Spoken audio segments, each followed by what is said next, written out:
Here I am with Sugar Cain again. We're going to look at slot embossing, and now this is a technique for people who might want to explore beyond the traditional harmonica playing and look more into chromaticizing their diatonic harmonica. So what I mean by that is using overblows and overdraws to get the missing notes that aren't there in a normal diatonic harmonica. So there's certain ways we can set up the harmonica, various methods that you use when you're customizing a harmonica for someone with your, is it level 3 tailoring? Level 3 tailoring. Level 3 tailoring. Full jazz chromatics. Fully chromatic scale and a diatonic. So what have we got here?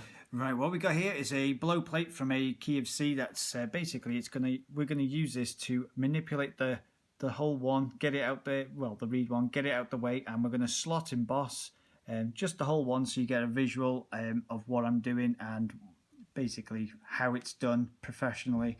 And what this does is directs more airflow direct to the reed. So by reducing, we're going to be reducing the edges, bringing the edges in, so it squishes more to the actual reed itself. So is it the reed plate we're going to be manipulating rather than the reed itself? I will just take this out the way to stop confusion. Okay. We're going to be working on the two sides of this slot for this purpose. Okay, so kind of the corner, is it, or is it the inside edge of that? It's literally, I'm going to use my razor blade.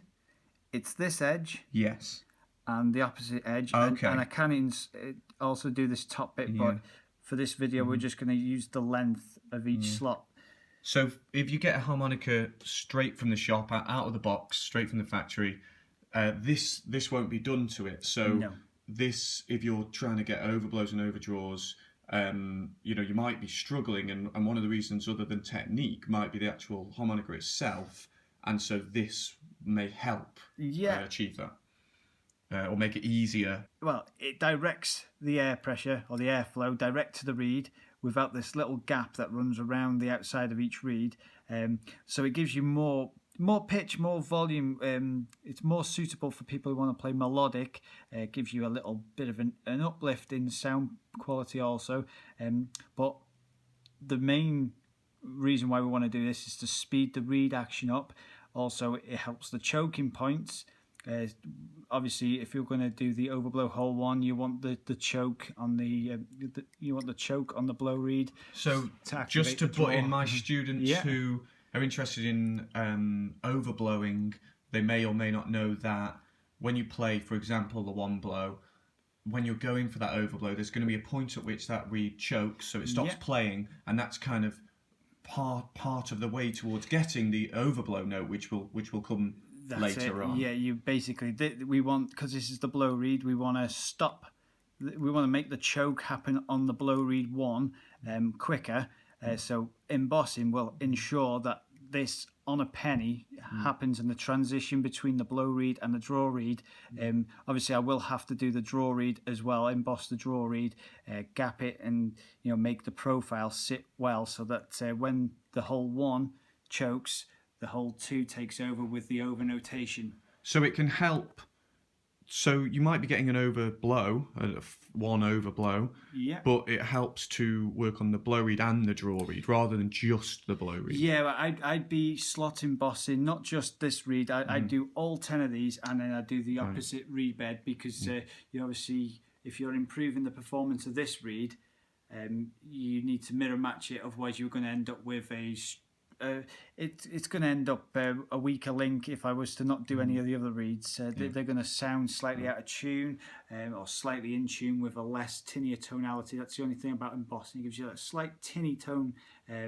You can get rid of it, with corrective tuning, but it does give you a little tinniness. So you want to make sure if you're doing one, do the lot, so it all sounds in true voice to itself. So when you get a custom harmonica from someone like yourself, you would specify the kind of harmonica that you want, the what kind of playing you want to use it for. So you might say, I want to play complex bebop jazz stuff on this diatonic harmonica, in which case you'd be looking for, as you say, the ability to play all of these notes chromatically. And the more you know about what you want, so how much work you want on it, the better in terms of getting an order. And if you're not entirely sure, you've got different levels yourself, haven't you? Kind of level 1, level 2, level 3, which are all explained on the website. Yeah, I've also got the All That Jazz model, which is a marine band, which is dedicated to, well, totally level 3 chromatic melodic play style. Yeah. So it's a unique build which incorporates everything to, you know, read speed, read action, choking points. It's well, that's where you want to be at with the experience. So let's get going with this embossing then. Yeah, I'm going to hold it because I like to feel the weight behind the plate. So what I'm using here, I'm not actually using the very tip of this blade. I'm actually using the flat piece of metal because what I want to do is press ever so slightly and just push some of that metal back towards the slot. So what's happening there, it's creating a newer platform. So I'm basically moving it slightly forward. So you're not shaving it off, you're just kind of moving it? Yeah, you're pressing it down slightly, which pushes it out, which basically makes a little mushroom shape if you were to hold it up to the light. Is it kind of visible to your eye like this, or do you have to hold? You would have to hold it up to the light. To get. I would take it from here, hold up to the light, and make sure that when the reed center, that the line traveling is almost uniform. You'll never get 100% uniformed all the way down, but you want the reed to pass through quite close, but not catch. I imagine as an experienced customiser that, as you said, you want to hold it in your hand to feel the weight. You get a feel of how when it's ready, or you generally get a gist of it. So yeah, that's about where I want to be with that. I can feel with when I turn the blade slightly this way, I can feel like a few little burrs that I removed by going like that. And they were on the top, but everything I've pushed into the slot is. Well, it's about right. That's where I want to keep it there. So you do that side and then turn it around and you do this side. So before I start doing this side, get the tool and just get the reed over. Get the reed over that way. And just a question for people wondering about this. Would you turn the reed plate over and do the other sides, or we just want to do these sides? Just this side. If you turn the reed bed over, and basically the reed wants to pass through this slot here. This is where all the action goes. On the other side, the reed's already passed through the slot, so it's not really going to do anything at all. But if we picked up the draw reed plate, we do the same. We do the same side, as it were, of that. Yeah, I'll just show you. With a draw plate, it's exactly the same principle. Yeah. It's just a draw plate you can do with a bit with ease. This is nearly there. It's literally not much that we're using here. I mean, if I had my white light source, I'd be holding this up now, just making sure I just take off any burrs that have. So I'll just demonstrate what I've done there. So we've pushed the metal. I'll use this to show. Push the metal from here. Yeah. Just like you're looking at about a mil, maybe a mil point. Whatever. So it's really it's small stuff, but it makes a difference to how this technique is produced, and as you say, at what point the reed will choke, and so the exact way that you're kind of getting that overblow, if that's the technique you're looking for. When I'm just going to shimmy this over a second. So you're just lining up the reed at the minute? Yeah. Just for purpose sake, so the demo. That's the only thing about embossing. When you've embossed, everything becomes micro. You've got micro tolerances, micro reed tolerances. So you've got to really be on par with your light source. If your light source is incorrect, you're not going to get this. Let's come round just to see so you're holding that up to the light to try and see, get that lined up. Yeah, getting it lined up. That's starting to sound like it's ringing out a bit more then. It's just... So what I do from here, so it's passing through the slot. I would, if I had my gauge with me now, it just needs a slight bit more on this side, and down here it just needs cutting back slightly because it's catching the reed. Oh no, it's gone. it's still there. It's ever so slight, yeah. I think what I've got to do here. Oh, there you go. Oh, that's nice. Yeah. So it's now going through the slot, but what I can actually do now is take it back over that way and go in with this tool. This tool does exactly the same as the blade. It's just I've got more skill, more control, and I'm able to work on certain areas of the slot. If I held this up to the light, you might be able to see that there's quite a bit of room for improvement there. Let's see. Okay. But you can see what I've done if you compare it to hole 2 or 3. Yeah. So what I'd be doing here now is I want to take it back down to my table.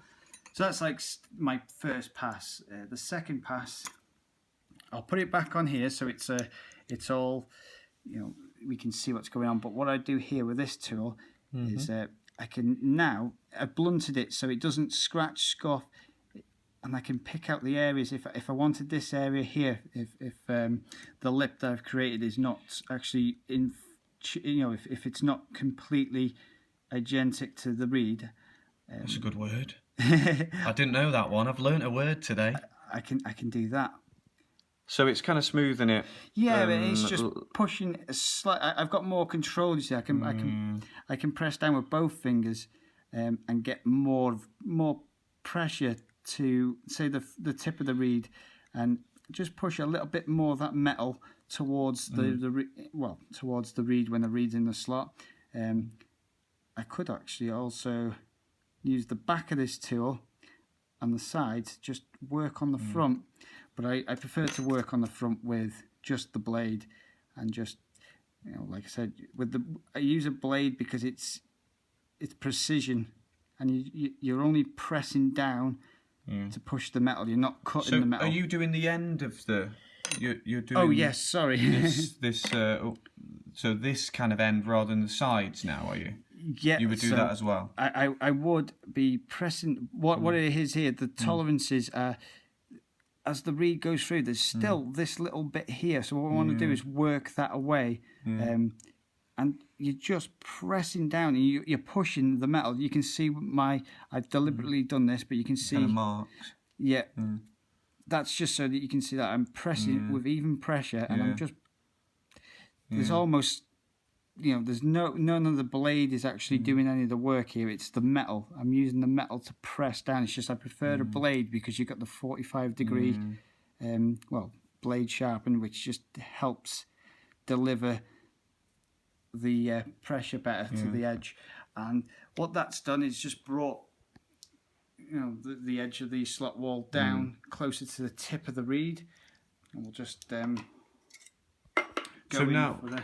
Putting a harmonica back together now. Oh yeah, okay. We'd be hoping that this would help get that choke of the reed quicker and help us therefore get overblows a bit smoother. That would be what we'd be doing this for. Yeah, definitely. This is something not for the inexperienced at all. This is for overblows. It will improve the overblow performance, but also after you've set it up, you find that you need to then go back in with gapping. So yeah, you've got to know what you're doing.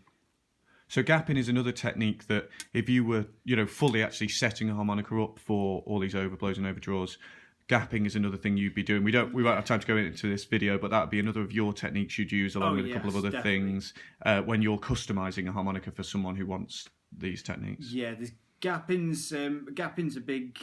Obviously that's how you set your profiles up. Your gapping. This is perfect to show you what gapping's about. It's the clearance of the tip to the reed bed. Yeah.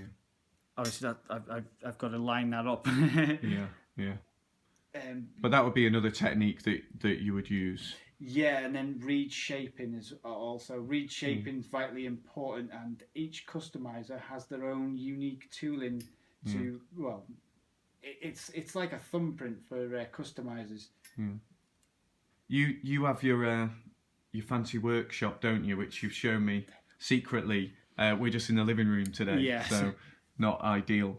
You can spend hours doing embossing. The longer you spend on it, that's why I work with a blade. You can really just get in there and take your time, not to rush embossing at all, because you can spoil a reed if you over emboss, which is where you over press the metal. I'm just going to demonstrate free reed, over embossed reed. Did you hear that? That sounded horrible. That's what you're going to get, and that's really tight and jagged bits of burrs all. So that's and that was a rough hand going way too far, wasn't it? Rather than you doing it delicately. Yeah, that's rough hand, and it's also no control and not using the flat of the blade. Yeah. It's just it's a good job I'm using old plates. That's I was looking around for that. I'm ruining your stock. I'm sorry. I thought I did it to this one, then I was like, no. Be careful at home, kids. Thanks, Cain. That's really interesting. Brilliant. Cheers, mate.